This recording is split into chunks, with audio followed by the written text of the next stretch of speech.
Richard H. Carmona, by the virtue of the authority given me by the Commonwealth of Massachusetts and by the trustees of Springfield College, I now confer upon you the honorary degree of Doctor of Humanics and all the rights, privileges, and responsibilities pertaining thereto. And it just happens to be that he is offered to give us today's commencement address while he's here.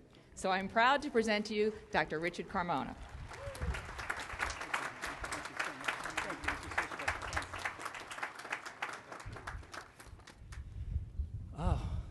President Mary Beth, I'll go off script for a second. Go right ahead. I've only been here about a dozen hours, and I just want to tell you that I love this place. The culture that you have created, the passion for humanics is just extraordinary. President Cooper, academic leaders, and faculty, thank you for the invitation to be with you and participate in this joyous occasion. To the students, I am extremely grateful for the privilege and opportunity to provide you remarks that I hope will give you reason to pause as well as inspire you to rise to our global challenges and provide insightful, innovative, and entrepreneurial solutions to a wide array of national and global needs that continue to elude our past and present national leadership. And of course, I would be remiss if I did not thank and congratulate all the moms, dads, families, and significant others who have made this day possible for our students. Today, I'm thrilled to speak to you about a Surgeon General's perspective of global threats and exceptional opportunities and what this all means to each and every one of you graduates. As Surgeon General, you have a unique vantage point, a seat at the table as history is being made, for better or worse. A seat that only 16 United States Surgeons General have occupied before me in the history of the United States. The statutory job description for the U.S. Surgeon General is to protect, promote, advance the health, safety, and security of the United States. On paper, a very simple, straightforward description. In reality, a perpetually embattled position in an increasingly partisan battlefield.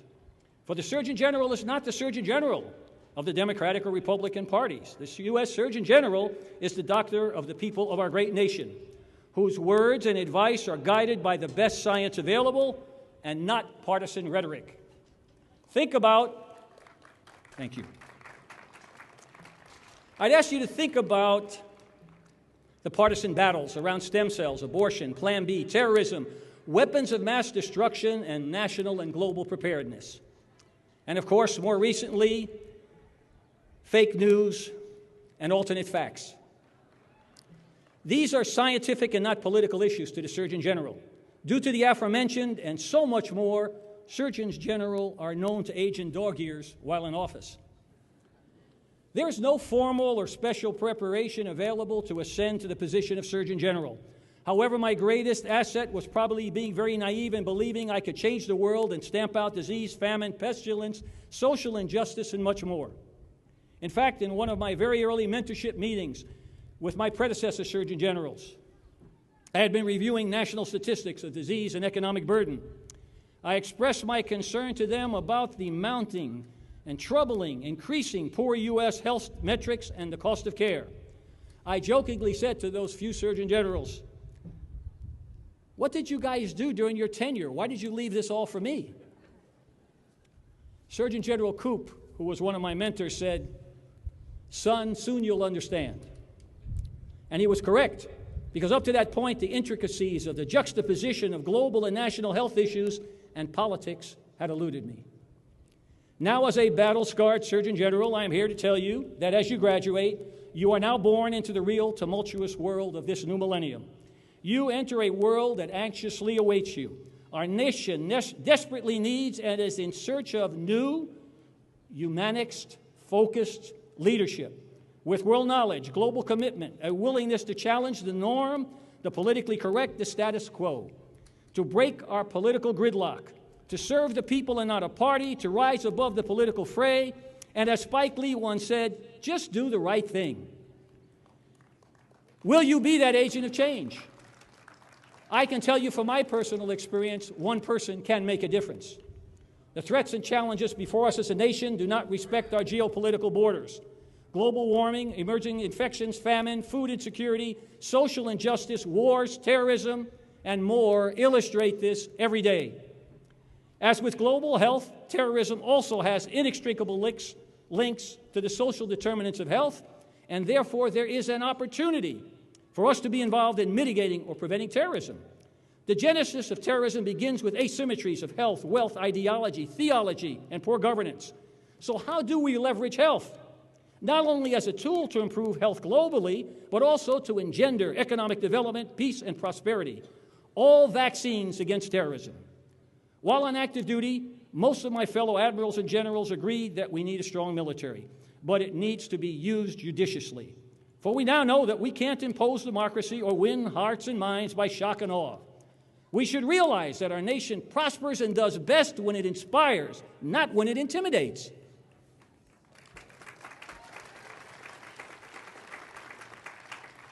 Health diplomacy is a tool that, when used prospectively, has the ability to eradicate asymmetries of health, wealth, ideology, and theology, and in doing so, potentially prevent civil unrest and even war globally. Our U.S. foreign policy needs to continue to evolve the concept of health diplomacy. Paradoxically, I believe that our nation's best foreign policy export in history is not any government program, but rather it was Sesame Street. Why? For nearly a half a century, they have continually and sustainably exported unbiased, nonpartisan messages of health, peace, tolerance, and prosperity globally in over 100 languages and dialects around the world. The Muppets are indeed great ambassadors. Our nation must continue to strive to lead multilaterally, partnering with our allies and adversaries, for the stakes are far greater than our U.S. interests. The preservation and prosperity of civil society and the globe is now our mandate. You have the privilege to live in a democracy. Although imperfect and frustrating at times, it represents the best the world has to offer. For opportunity abounds here. I know firsthand, as the oldest son of poor immigrant parents who dropped out of high school, as did my brothers and my sister, and experienced homelessness and hunger, and the embarrassment of waiting on lines in public hospitals to get care and hopefully get that care, and going to bed with a toothache because you can't afford a dentist, and not having access to health care. My mom's main goal was to live long enough to see one of her kids graduate, and she only meant high school because nobody in the family had been out of high school. But because of second chances in a land of opportunity, I eventually succeeded.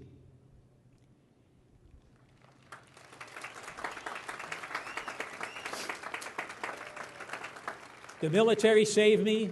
I'm the proud owner of a U.S. Army GED high school equivalency diploma.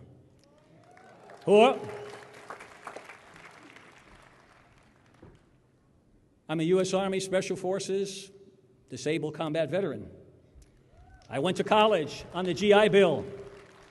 I went to medical school at one of the best medical schools in the world and graduated #1 in my class.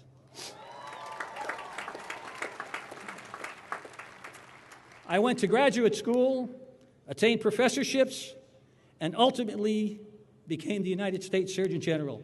Ain't it a great country?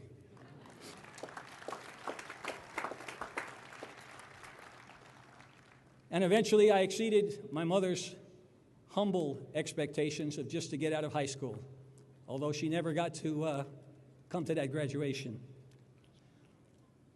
It's interesting that as Surgeon General, I was often asked to give commencement addresses at large universities and wonderful small colleges like this. And one year, as my staff was deciding on my schedule, I saw they were laughing in the scheduling room. And I said, "What are you all laughing about?" And they said, "Admiral, we've got this request from a high school for you to give the commencement address, and you can't do it because you're doing 4 universities this year. You don't have time." And I said, "Well, why would a high school?" "Well, what's the high school?" And they said, it's a place called DeWitt Clinton High School in New York City. I said, "Oh, well, that's kind of my alma mater," although they won't claim me because I dropped out, but it's kind of my alma mater. And I said to the staff, you know, I'd really like to do that. They said, sir, you're just too busy. You cannot do this. It cannot work. And I kind of was going back and forth with the staff, and my commander, my aide-de-camp came in, Commander Garcia, and he says to the staff, the boss says he wants to go, make it happen. So it's fortunate I went, because I got up to the Bronx, I gave the commencement address at my old high school, and 37 years after I dropped out, they gave me my high school diploma. So, I don't want anybody to be worried. I am now a high school graduate. So, our nation has been at war for over a decade and a half in two major theaters globally, all within a world of shifting alliances, often driven by ideological, theological, or economic motivations. Look out at the world today, not just your community or country, for your neighborhood is now the world. Listen to me, graduates. Your neighborhood is now the world. A world where the definition of superpower is being rewritten, where social media has been recently shown to possibly be the ultimate weapon for a disenfranchised population. A world where we see ourselves as good, caring, compassionate, honest, and concerned citizens, but a world that sometimes sees us as isolationists, practicing colonialism under the guise of democracy, and even occasionally heavy-handed and unilateral in our actions.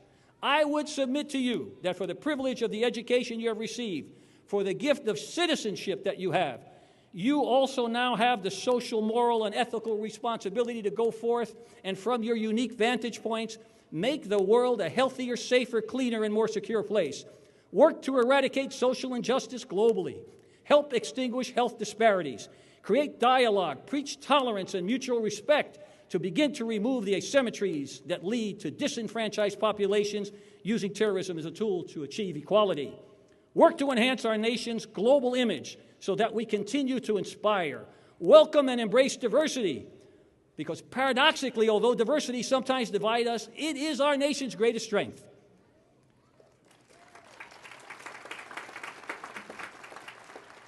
Don't listen to the immigration issue, because I'm telling you, from my own experience, as the kid of immigrant parents, this nation is built on the back of those immigrants.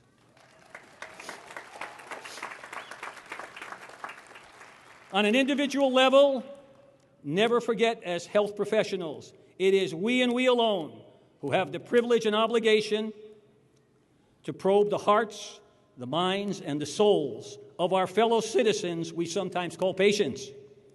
Each encounter should be done with the ultimate dignity and respect, not only for its therapeutic value, but for its humanic benefit. And last but not least, keep your dreams just beyond your reach and your integrity above reproach. For your nation and the world are hungry for informed, honest, passionate, innovative, inspirational, nonpartisan, and humanics-focused, rational leadership. And as Gandhi said, be the change you wish to see in the world. And to paraphrase Winston Churchill's comments, who said, I love Americans. They always do the right thing, eventually. Eventually is here, and you are our future. Thank you.